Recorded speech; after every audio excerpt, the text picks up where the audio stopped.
एनडीएचे उपराष्ट्रपती पदाचे उमेदवार सीपी राधाकृष्णन सध्या महाराष्ट्राचे राज्यपाल आहेत। मुख्यमंत्री देवेंद्र फडणवीस यांनी त्यांचं अभिनंदन केलं आहे।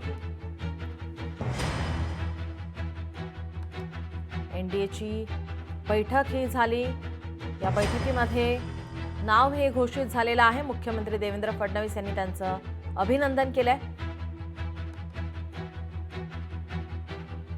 उपराष्ट्रपती पदासाठी नाव घोषित झाल्यानंतर सीपी राधाकृष्णन यांनी सिद्धिविनायकाचं दर्शन घेतलं। मुख्यमंत्री देवेंद्र फडणवीस यांनी त्यांचं अभिनंदन केलं आहे।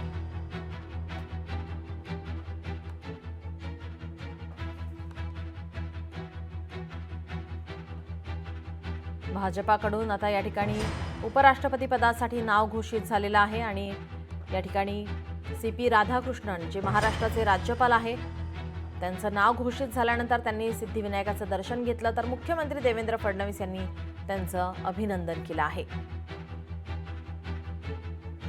जगदीप धनखड यांनी राजीनामा दिल्यानंतर उपराष्ट्रपती पदासाठी कोणाचं नाव घोषित होणार याकडे सर्वांचं लक्ष लागलेलं असताना काल एनडीएची महत्त्वाची बैठक ही पार पडली।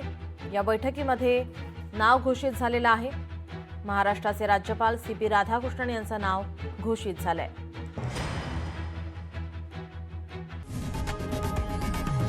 लोकशाही मराठी ऐका, पहा, जागरूक रहा।